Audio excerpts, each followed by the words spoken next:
drinking dog whiskey, telling white lies. Hey, welcome back to Behind the Label. Tonight we're doing the Bourbon 101 series. What is bourbon? What is we do in Bourbon 101? We listen to Chris Staples and drink some good bourbon. And we basically have I wouldn't say a lesson, yeah, maybe a lesson about just different aspects of Different bourbon. aspects. And we've kind of did this one before a little bit with finishing. I know we did it with actually Woodford Reserve products. Yeah, we did. Yeah. A whole series. But everything we did was bourbon.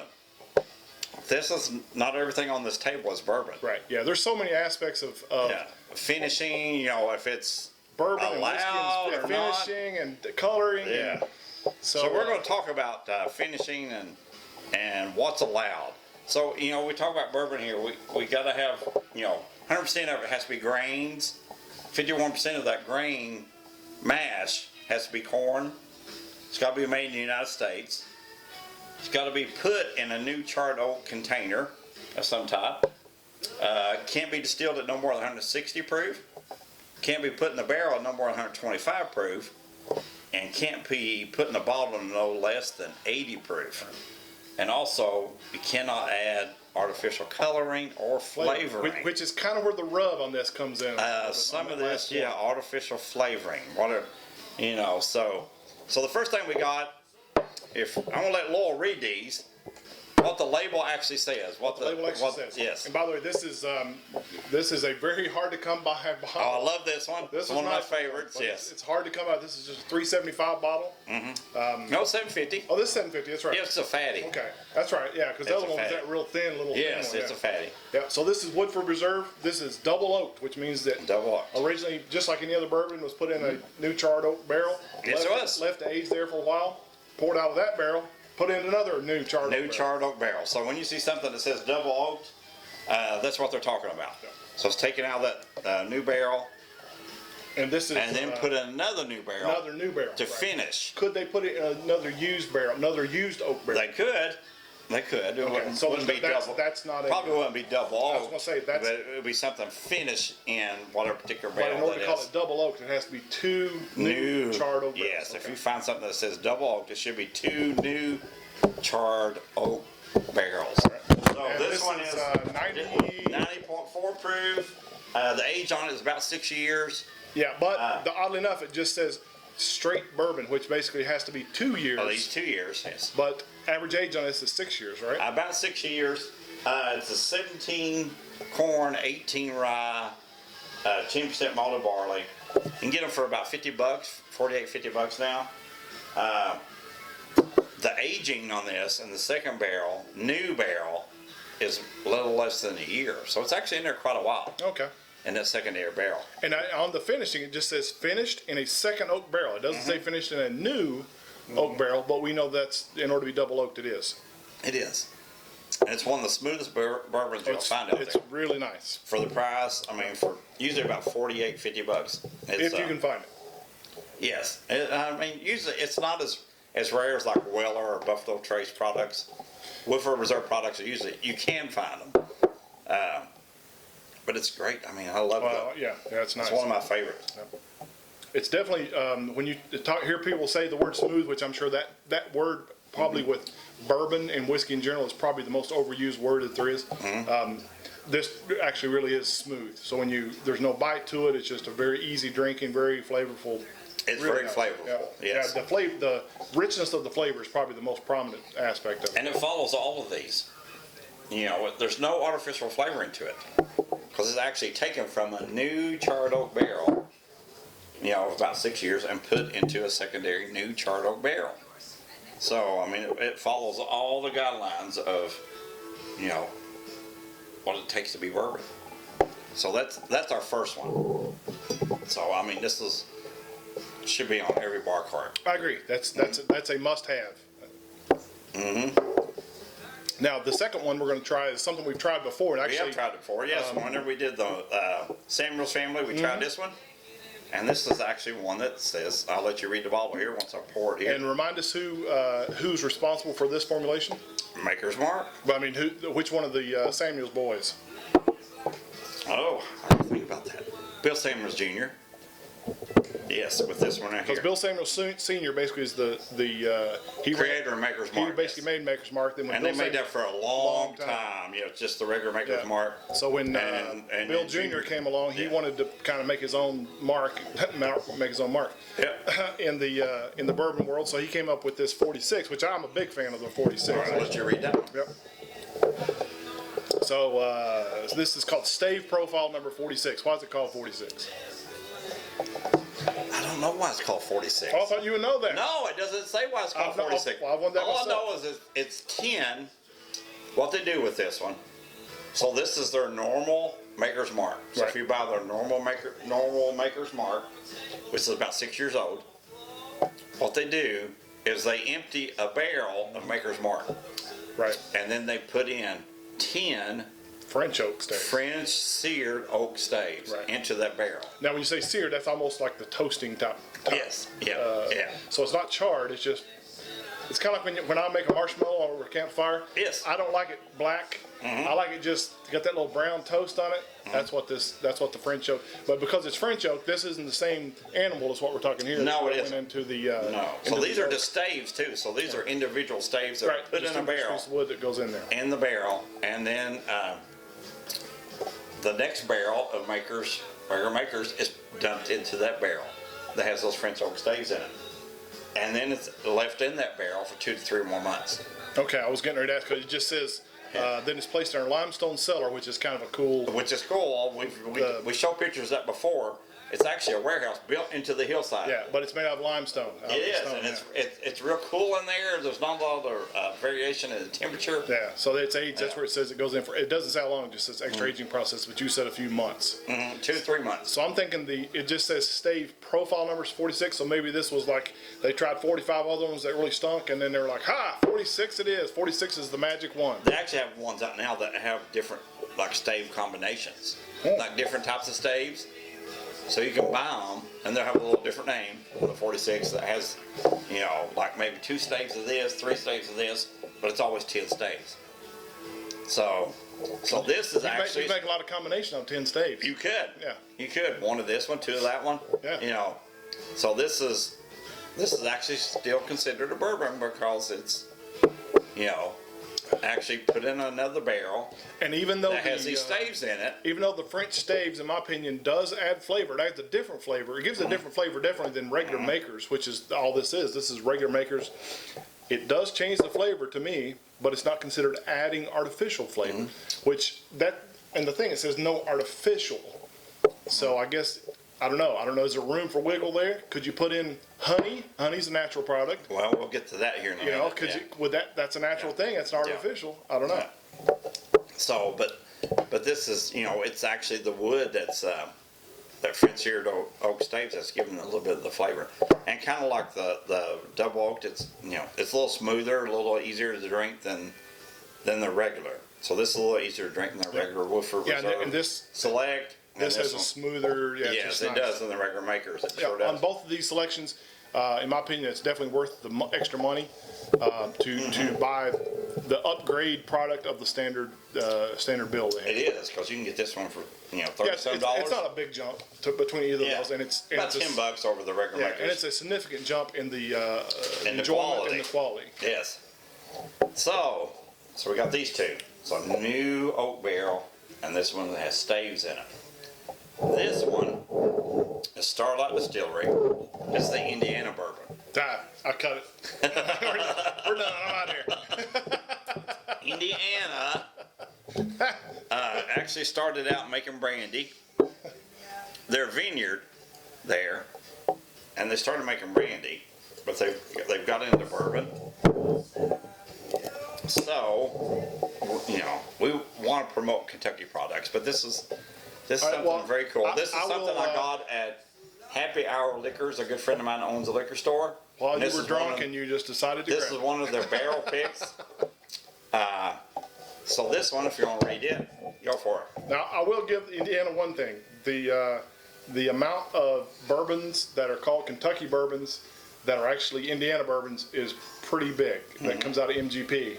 So Yes, Lawrenceburg, Indiana. So they do have that on us. They do actually, probably per volume, they are rivaling, I would say like Buffalo Trace as far as volume.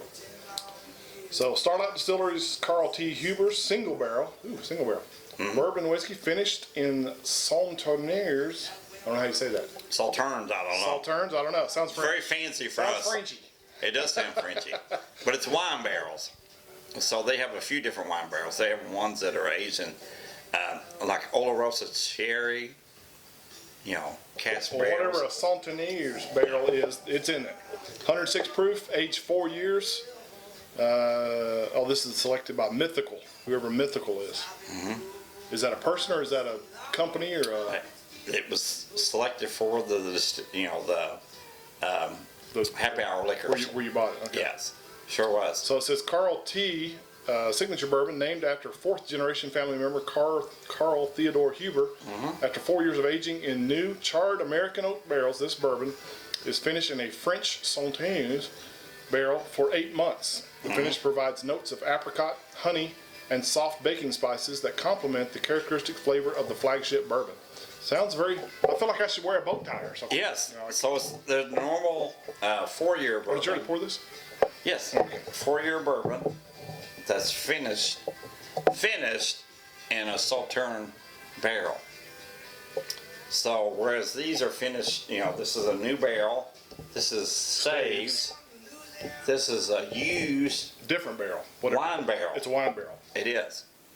So Starlight, they were known for their wine and brandy, so they've used those barrels to finish But it's their a own. bourbon. Is it their own barrels that they use to Yes. make the wine? I mean, so most of this they're is not gonna be their importing own these from barrels. France. No, most of it's going to be their own barrels. Own barrels, Yes, okay. that they're using to finish the bourbon in. So this is going to be. And where's Starlight? Where's that? It's up in Indiana. I mean, but what part of Indiana? I don't know if it tells you. Yeah, right there. Bardon, Indiana. Okay. That didn't give me any clue. Suppose it's like a big, huge complex that you can go spend the day at. I'll give it to them. It's pretty good. It's different. And you see a lot of these. It's different. For Like sure. Angel's Envy, they're finished in port, different types of. Ooh, on the back end, you definitely get more like a plum, almost like a raisin. That's exactly what it tastes like. On the back end, it tastes like a raisin. Which I guess makes sense if it's in wine. Yeah. Yes, it's finished. But it definitely has that like that raisin kind of a taste to it. So it's a bourbon whiskey. So it starts out in a new barrel, and then they take it and transfer it into a Sauternes barrel for 8 months to finish it. So there's a lot of debate on something like this. I'm just saying, like, Artificial flavoring. well, even like that. That's not necessarily artificial flavoring. It's definitely flavoring. That I mean, there's no doubt that you can taste the addition. But is that, I don't know, is that still considered bourbon? It says it on the labels, bourbon. It says I don't know. on the label, so it's bourbon finished. There's a lot of lawsuits in the history of bourbon, so I'm expecting that a lot of dying and lawsuits. I've noticed that's a common theme, and dying young and a whole lot of lawsuits. Even on the front, you get a real sweet. As soon as it hits your mouth, you get a real sweet, kind of a sweet taste. But then it takes, like right now, I'm now just getting the raisin. Like about 3 seconds after you swallow it, you almost have to do the, kind of like you said with the chewing thing. Yeah, the chew. You almost have to Kentucky chew. You almost have to do the chew, and then you get that raisin kind of hit. So these are 3 bourbons that It's are good. finished Yeah, it's good. in a secondary bourbon, barrel. So this one has French oak staves, finished in the barrel. So, these are finished in a barrel. So it's pretty much, they go through the distillation, they're put in a regular barrel, they're aged, and they're taken out of that barrel, and they're secondary aged in a different barrel. So that's these 3.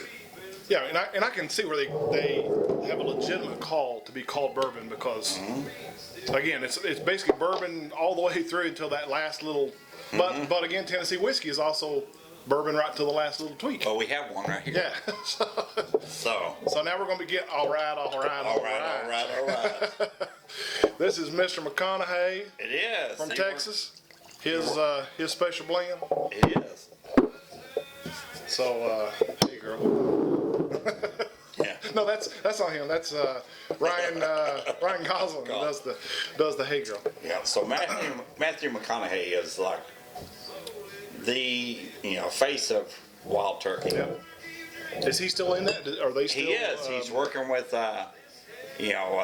Jimmy and Eddie. Well, I know at least 3 or 4 years ago he was real big. When he was giving out turkeys downtown. He was giving out turkeys in Lawrenceburg. And he was. I know he's made a pretty cool documentary if you watch it about Wild Turkey, where he's kind of the narrator and he kind of does a little bit of the history and kind of does that. But now he's got his own thing going in conjunction with Wild Turkey called Long Branch. Long Branch. Since he's from Texas. What do they have? What kind of wood they got in Texas? They got mesquite. Which is, I'm sure they got oak down there, but they're not. They have mesquite. oak and they have mesquite. Yeah. So most time mesquite's for like barbecue. It is. It's pretty good on a barbecue. Ooh, that's I've never had this. So this. You never had this? No, I'm anxious to it's try. About $40. So it's 86 proof. So it's a light proof. It's not a heavy proof. McConaughey, It's their normal, Wild Turkey mash bill, 75-13 rye, 12 malted barley. Say that one more time. 75 corn, 13 rye, 12 malted barley. In that Wild Turkey's original recipe? That's their recipe. Oh, okay. Well, okay. I thought you were insinuating they changed the recipe. No, it's the same recipe. It's the same Wild Turkey. But what they say, it's refined with Texas mesquite and oak charcoals. So they leave that part though. Charcoal's out.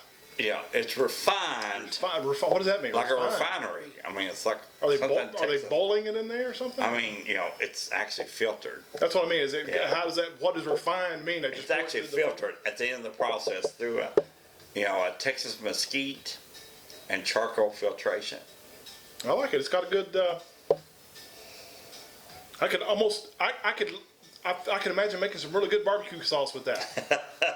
It's got that. Yeah, I see what they're talking about with the mesquite. It's got a. That's pretty good. Mm-hmm. So Matthew McConaughey, if you want to come and be a guest on our show, yes, we'll share some of your whiskey with you, and we'll hand some turkeys out with you. And we'll hand some turkeys out next time you're in Lawrenceburg, Kentucky. You just hit us up, and we're your boys. Yeah, so let's put it through that at the end of the process. Do you know like any of the insider, like does it go through 28 feet of it, or is it just like I'm going to pour it over one little block of mesquite? Or it's kind of like we were talking about earlier. To be bourbon, just literally has to touch the wood and come right off. Does this have to spend a certain amount of time with the mesquite, or does it just kind of go through a No, I think filter? it's the regular recipe. So this is 8 years. So it's 8 years. Their normal recipe, but it's filtered through that mesquite charcoal at the end. So. And I know I've watched a few of his videos and stuff. He, apparently was pretty hands-on with the development of this. He spent 2 years. Yeah, where he actually did a lot of research, and apparently he did a lot of walking through a lot of barrels and that kind of thing to really kind of come up with it. So I can see that, and that's actually pretty good. I kind of like it. Especially if you're going to be a celebrity with your own bourbon. Tying yourself to Wild Turkey is definitely not a bad move, and then tying that Texas mesquite in there with it's actually pretty nice. Plus, I like the bottle. The bottle's always a good thing. I like the thing that really stands out. If you'll notice, look at the size of the topper. I like that. It's got a good manly topper to it. Does it? Yeah. Size is not everything. Well, I know, but I'm just saying that, just from the looks. If you were just looking side by side, not to knock you, Starlight, but you could use a bigger stop. Yeah. So what does this say on this one? All right. This says Kentucky Straight Bourbon, even though Jerry said this is 8 years old, so it has to be at least 2 years old. It says oak and Texas mesquite charcoal refined, like you said. It uses the word refined. So it means filtered. Does refined always mean filtered? Well, that's what it means in this, yes.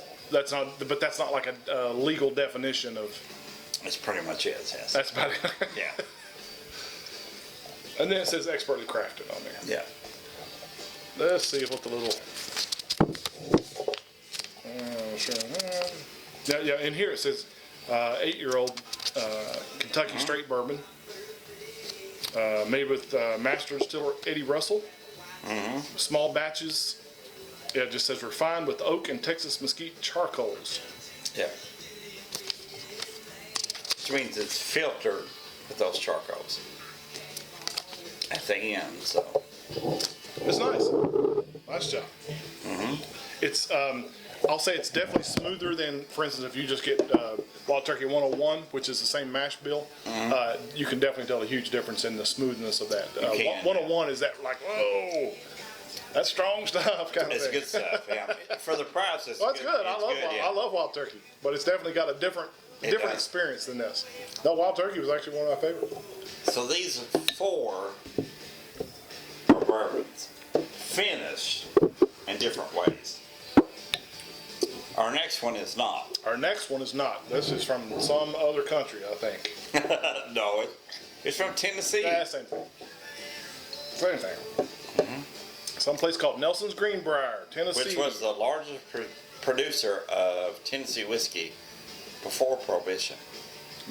Nelson's, is that the distiller? Is Nelson's is the distiller? Now, what's Greenbrier? Is that just the name of the distillery? Okay. Yeah. Tennessee handmade sour mash whiskey. You don't see sour mash a lot on bourbon bottles. You'll see it written. You see most, it on most Jim's. everything is sour I'm mash. sure it's almost all of it sour. As a matter of fact, Yes. people, There's only 3. if they go sweet mash, sweet mash. they usually put that on the label of They sweet do, mash. So yeah. it's just kind of a Most understood of thing. them. I mean, Wilderness Trail is sweet mash, Peerless is sweet mash, and the Neely family is sweet mash. I didn't know the Neelys were sweet Yeah, there mash. were. There's only 3 that are sweet mash. But I can see where the Wilderness Trail Boys, they're pretty like. Well, they have firm I was gonna solutions say they're, right there. they're Yeah. like super duper genius scientists, so they can Yes, they they can are. afford to do everything right from the start, whereas the rest of these guys kind of dump the old stuff back in. So this is Nelson's Greenbrier Tennessee whiskey, which is the largest producer of Tennessee whiskey before Prohibition. So this is 91% or 91 proof rather, 45.5%. Let's see, my great grandfather Charles Nelson introduced Nelson's Greenbrier Tennessee whiskey to the public in 1860. You could never imagine how popular the creation would become. So this is right here. Let's see, it's So filtered through. ancestors that have brought it back. Yeah. Oh, so this went out, is what you're saying. So this went out before Prohibition and then came back, huh? So it's kind of like a William Tarr. It's kind of like the new one that we're doing at the Rippies. I'm a blanket. The Which judge. Oh, McBrair's. Yeah, McBrair's. Yeah, so it's kind of like that. Yeah, it just basically says it's filtered through a mellowing bed of sugar maple charcoal, and then given an aged a minimum of 2 years in a new charred oak barrel. So Tennessee whiskey. And the only reason, Tennessee whiskey. the only difference in that and bourbon whiskey I gotta is change hats for this. just like we said. It's going through a maple, which again, this is going through a mesquite. So why is that? I don't know. It's a little. It depends on when it's done. Right. Oh, that's right. Because this before it is barreled, this goes through the Yes. filter. It is. This is bourbon first, and then later goes through. It is. That's the difference. Yes. All Tennessee whiskey is actually put through those big vats of sugar maple charcoal that is put through. The White Dog is put through before it's put in a barrel. That's a little hair splitting, but I can see it's a valid point. You can say it didn't go into as White Dog. It didn't go into the barrel first, age, and then do something. It went in as in their case just absolutely ruined White Dog, and then the barrel. Yeah. No, Nelson's it's actually pretty good. was actually the largest producer of Tennessee whiskey before Prohibition. Who's the biggest one now? Well, it's probably Jack Daniels. Who is Jerry Daniels' great grandfather? Yeah, I wish.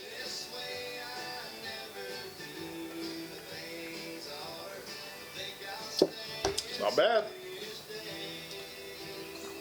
I'll give it to them. It's pretty good. Which Be a lot sweeter. I was gonna say I'm a fan more on the wheat side, the sweeter side. So if you're more of a smoother, sweeter bourbon kind of person, this is definitely right up your alley.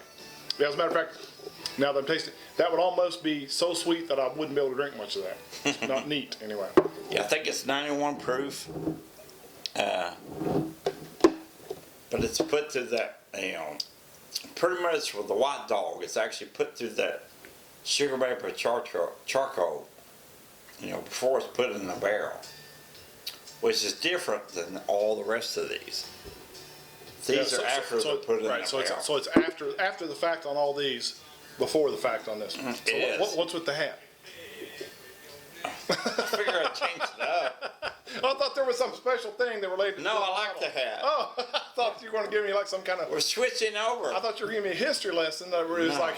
And by the way, Mr. Nelson always wore this kind of hat. No, he didn't. No, But you could say that, and nobody would know. they wouldn't know. I like the hat. So this is actually, Tennessee whiskey. Actually puts it through the sugar maple charcoal before it's put in the barrel. Yeah, it's a So small. it's a large vat. It's a small difference, but a difference. Yeah, it's a large vat that they put the white dog through, let it seep through it before it's put in Now, the barrel. do you know of any on-the-shelf bourbon that basically does it the other way? For instance, it's bourbon first, and then once it comes out, instead of putting it through mesquite, goes through sugar maple. You know what I'm saying? Like finish it in sugar maple instead of take bourbon, finish it in sugar maple, but don't. It wouldn't be Tennessee whiskey then. It would be I've bourbon. never seen anything finished. It would be bourbon finished in sugar maple, Yeah. whereas Tennessee whiskey is Tennessee whiskey. It's I have not seen that. And Tennessee whiskey, they like being called Tennessee whiskey. They're good with that. They don't have to be called bourbon. Yeah, they like the color orange too, so Yeah, they do. Yeah, UT. yeah, so you can't really put the stock in that. So So this actually is not bourbon. nope, this is Tennessee whiskey. Close cousin, It is very close, cousin. very close. About as close cousins you could like. They wouldn't be It allowed. is. They wouldn't be allowed to marry in most states. In Tennessee, they probably would, but Yeah. If they did this after it would be bourbon. it was, barrel, Yeah, it would be bourbon. it would be bourbon. So up last, and probably last, based on the bottle. Evan Williams, peach. So this is Kentucky Straight Bourbon whiskey blended with peach liqueur. Sounds like something you give your girlfriend. It probably is. Evan Williams, Who are in Bardstown. Wild Turkey, they all come out with these products like, honey and peach and all that too. Smells like something you drink on the beach. Is it? But it's out of the old Evan Williams distiller in Bardstown. And it even says artificially colored right on the bottle. So that's Heaven Hill. Was Evan Williams Heaven Hill? Yes, it's owned by Heaven Hill. I was thinking it was somebody. I thought it was thinking. No, I guess that is. Yeah. No, it's Heaven Hill. Yeah. Heaven Hill. So it's a Heaven Hill product. Yes. I'll give you a big old pour of that. I don't know if you like peach or not. I'm not opposed to peach. I've had some peach moonshine that's decent. Decent? Pretty good. Yeah. So this is actually what they call liqueur. So this is only 70 proof for one thing. So let's start kind of knocking it off of why this is definitely not bourbon. So this actually starts out as bourbon. Yeah, it's 80 proof. So it's dropped down. So that's the first thing that knocks it out is it's 80 proof. That's 70 proof, I think, isn't it? Yeah, 70 proof. So you've already knocked it out of the 80 proof category, so it can't be bourbon for there. Then artificial color. Artificial Flavor. coloring. Well, it actually says right on the bottom, artificial coloring. Artificially colored. So that's two rungs against it. And then clearly they've added peach flavoring. That's artificial flavoring. So that's at least 3. It's all peach. It's peach all the way. I love peach.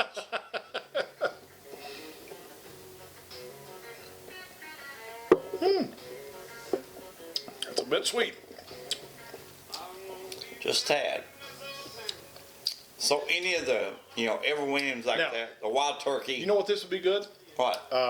If you made a pina colada, but didn't use rum, like coconut rum, and Yeah. use this instead, that would actually be a good drink. Think so? Oh, yeah, you can. That'd be a real good beach drink. Yeah. So does it actually fulfill the 80% proof? Right. So you're out on 80 proof. The You're out on artificial flavor? artificial flavor, artificial color. So based on the fact that definitely this is not the worthy of proof. Has artificial color and artificial flavor. It's not even in the same category as the rest of these. So basically, it starts out as bourbon, definitely does not become bourbon. No, pretty much these four right here are bourbon. Everything else is not bourbon. So, Yeah, I couldn't drink a whole lot of that one. That'd be about it for me. although with peach, yeah, That's about all the peach I could take. Yeah, the peach, vanilla, there's all different apple, yeah. all different flavors. To Yeah, that, that'd be so. about all I could take. So So that's considered a liqueur. or liqueur. Yeah, I don't think it even says it on the. Yeah, no, it even says it on the label that it's a liqueur. So, but so let's kind of go back over a real quick summary of what we've talked about. So what we've talked about tonight on Bourbon 101 is the effect of basically finishing, I guess would be the umbrella Yes. term on this. So you can have actual real true bourbons that are bourbon full, and then something happens after they take it out of the original bourbon barrel, whether they put it in another barrel, whether they put it in a barrel or put it in something, a container, then put staves in there. Yes. What was, Just Sauternes barrel. that's right, this goes into a, basically a used wine barrel. Okay, Yes. yeah. And then this one kind of is almost similar process to this, except this has already been now full-fledged bourbon. Yeah. Once it's full-fledged bourbon, then it goes through a filter that contains mesquite, and I think actually oak as well. Yeah. But in this group, they're bourbon all the way, and then Yes. something happens to bourbon. This one is basically bourbon until the very last step. Yes. So the white dog actually goes through a maple filter, then goes into the barrel. Whereas if you flip that around, if you saw them put this white dog in the barrel first, then run it through a maple filter, it would be bourbon It would. finished with maple filter, It maple would. finished. And then this is probably good for a bar fight that you could like wax. It is, it is, something. yeah. That's about all I would use this for. Yeah.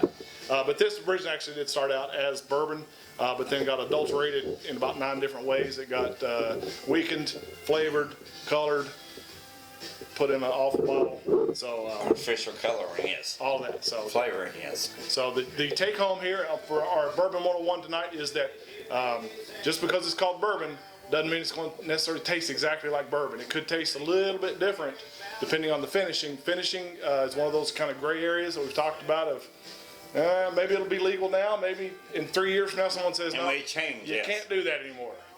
You know, you can't do that. So, I don't know.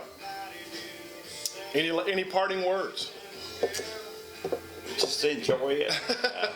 I mean, Of these, which one would you tell our audience to choose if you had to get just a sipping bourbon?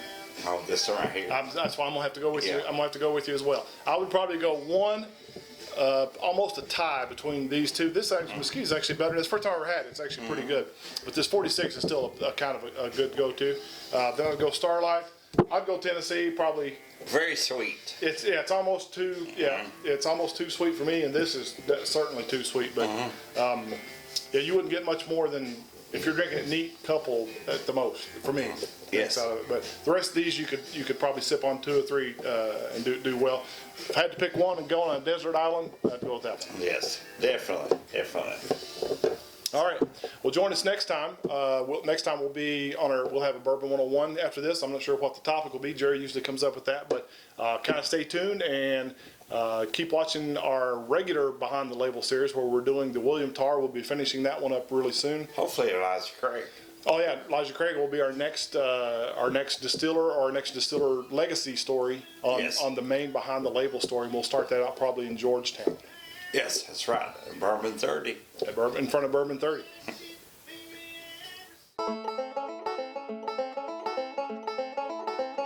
Drinking dark whiskey, telling white